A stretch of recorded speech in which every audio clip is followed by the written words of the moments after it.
guys, welcome back to Chris's Vibes, where we talk about everything life.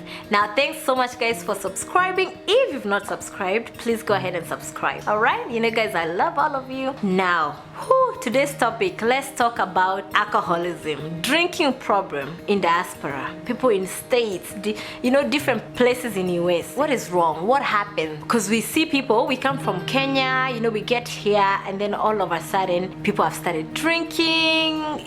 You're not working anymore, families start to break just because of drinking. What happens? If you're out there who can talk about this more, even men, I think men would be better off to sit here. Please, now this one I'm now telling you man out there, come, let's sit here and talk about it, because it affects our men more. I don't know what happens that, yeah, women drink too, but it's tend to affect our men. Why? You lose your jobs, you break up with your families, so many divorces. Actually, if you go to almost every home in diaspora and ask, why are you divorced? Why are you guys separated? Alcohol never lacks. It's there somewhere in the middle. Now, what happens? I will say what I've seen, or what I've maybe experienced, but just observing. I'm not saying this is it, because it's a long whole thing, and I want you out there, you man watching, you young man also, you our dad out there watching, and you've been through this or you've seen it happen. Come, sit here please and teach us this one, because this is one of the biggest issues. Why?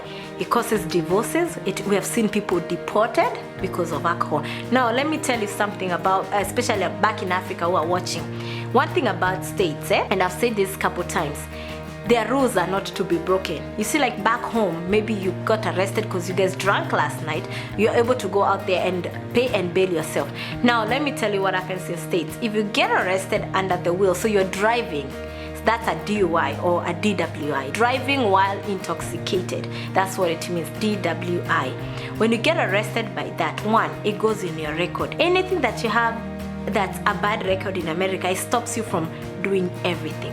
Jobs, you try to go to interviews, you wonder, how comes you're not getting a job? Because you have a DUI. And after that, it kind of like becomes like a target. It becomes a cycle with the cops. It's like it's you. It's like they know. I'm not saying they know, but I'm saying it feels that way. But again, guys, you get a DUI. So first of all, your driver's license gets revoked, and meaning you can't drive without a driver's license. Second, that's how you start losing one thing after the other, and all of a sudden you find yourself homeless. Why? No job, no driving, and then there's something called community hours. That's their punishment. That's like we can call it punishment, for lack of a better word. That's what the county, depending on your county, they require you to do community hours, which is go somewhere that's a government thing. It's not a personal business, and you serve time there for doing some stuff until you accumulate specific hours. When you do that, first, utafanya kazi sangapi? You won't be able to work. Kidogo kidogo, guess what? You go home, your wife, mumeanza kubishana, because you're coming home drunk, you're not helping, now you're also helpless, you're now careless, because now you're even getting behind the wheel to drive. Now, even there are stories we've had here, especially where I am, we've seen people crash and people die. Even if it was not your fault, but you were drunk, you get in the mix. Second, we also know very well, kahauna makara, that thing leads after the other, and kidogo kidogo you're where? Deported back to Kenya. Kidogo kidogo you start fighting. Domestic violence, that's a different case. All of a sudden now you're hitting anybody, because ukikuwa umelewa, when you're drunk, you can do anything, any stupid thing. All of a sudden you're drinking, now you're fighting there, cops are coming. All of a sudden you've pushed your wife, the cops have come, your wife has decided he beat me. Then munatoka huko nje mnasema, we women lie that you fight, but you did fight when you were drunk. Little by little, maybe your status were not well, guess what? You're back home. Anyways, this whole thing of drinking in America is terrible. I've seen people go to jail, I've seen people being deported, even have seen people, why are you getting behind the wheel with babies? Let me tell you, babies in states, they are not yours. We might have carried them, but states takes kids ni wao. They really protect our little angels, because they are kids, they are innocent.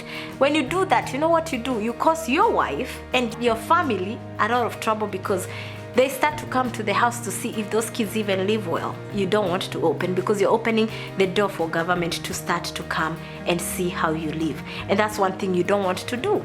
But that's what happens. So we have a lot of those things.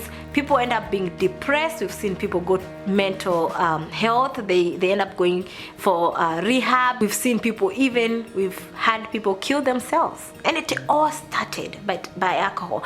But what causes it? What causes you to feel that alcohol is the only way out? Do you feel like maybe too much pressure of bills, too much work? There's no social life here. Do you feel like you get pressured into it and you drink and you feel like it's gonna heal you? Or you're gonna drink and sleep and forget about your problems? Is that how it starts? If you're out there, you fought this animal of drinking alcoholism, please tell us, how does it start?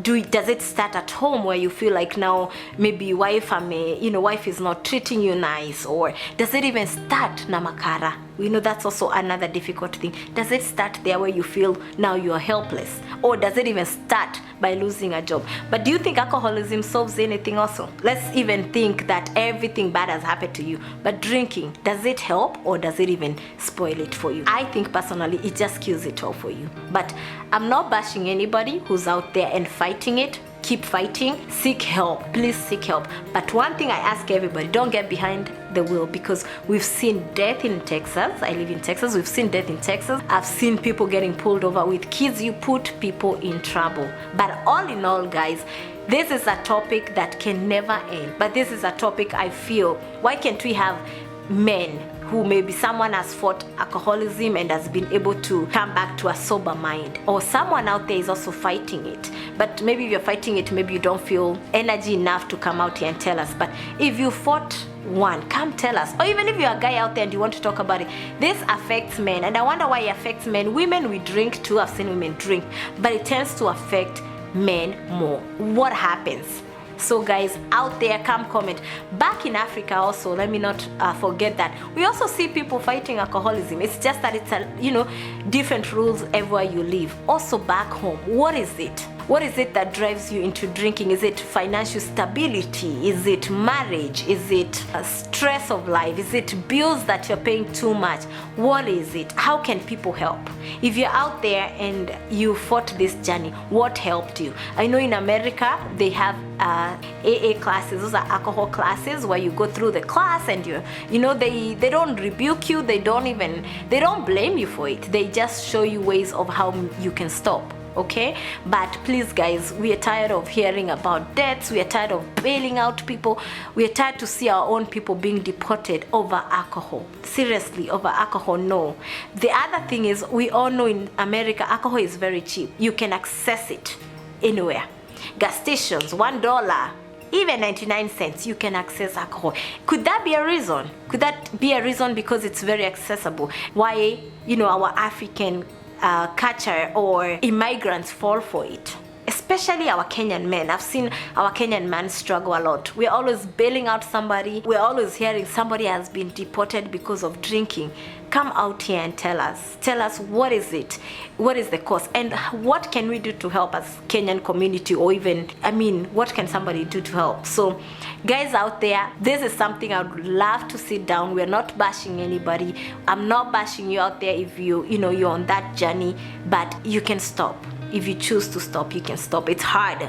It's always easy to say it, but if you want to stop, you just have to seek the right help, and the States has a lot of resources for that. But guys, comment below, the ones even back home, different parts of Africa, comment below. Let me know how is it in Kenya. How are people drinking in Kenya? Is it crazy? We see people dying there. Is that part of the accidents that we see?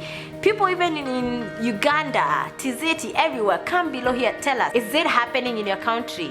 Even the ones in America, tell us, why is it happening? Why do you think it's happening? And what can we do to change it? All right, guys, I hope to get one man or even two to sit here and teach us. This is one main reason that our own people end up in jail. Our own people end up being deported. Why are you coming all the way from Africa to here to better yourself, only to be deported over alcohol? Guys, again, I love you all. It's not bashing, we're talking. It's nothing personal, we're just sharing so we can help each other. And guess what? our generation, now we are the ones bringing our kids. We need to learn so we can teach our kids. So when we see our kids going that way, how can we meld them? How can we stop them before it gets out of hands? So somebody out there, come teach us. Comment below, guys. And again, I love you guys. See you guys. Have a good week.